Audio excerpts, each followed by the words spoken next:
Hello students. बच्चों, ये हमारी आज की वीडियो है बाल लीला। यानी कि ये वो लीला है जब बालक कृष्ण को माता यशोदा डांटती है, धमकाती है और ग्वाल वाले उसकी शिकायत करते हैं क्योंकि वे माखन चोर हैं।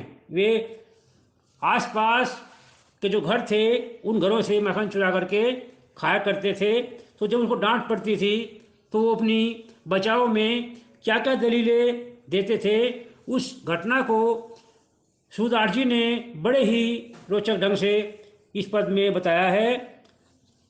बालक कृष्ण कहते हैं कि हे माता, मैंने माखन नहीं खाया। मैं तो सवेरा होते ही गायों के पीछे चला जाता हूँ और सारा दिन बीतने के बाद शाम को मैं घर पर आता हूँ। मैं छोटा बालक हूँ और मेरे हाथ भी छोटे छोटे हैं।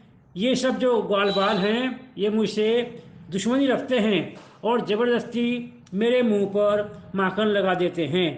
मुझे ऐसा लगता है कि हे माता, तू तो बहुत जन तू तो बहुत ही मन की भोली है।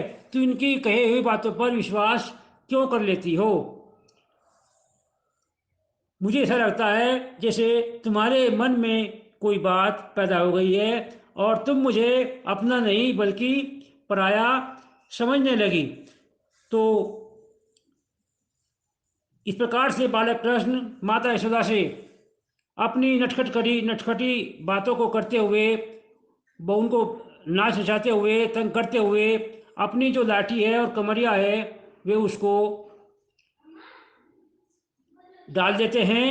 तो सुधार जी कहते हैं कि तब माता यशोदा हंस करके उसको अपने गले से लगा लेती है।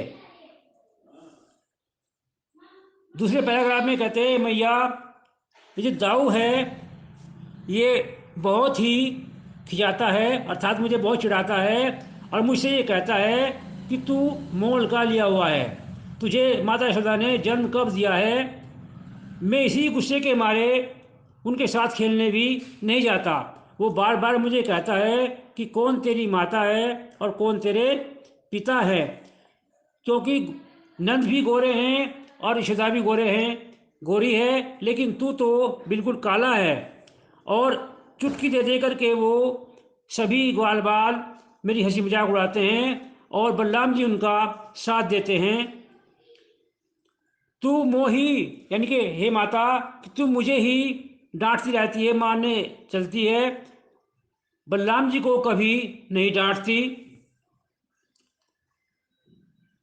तो इस प्रकार से जब बालक कृष्ण माता से दाव की शिकायत लगा रहे हैं तो माता यशोदा कृष्ण के मुख से ये गुस्से वाली बातें सुन करके बड़ी खुश होती है, रीझती है और फिर सफाई देते हुए कहती है कि हे कृष्ण सुनो, जो बलराम है वो चुगलखोर है, चुगली करने वाला है और जन्म से ही बहुत चालाक है।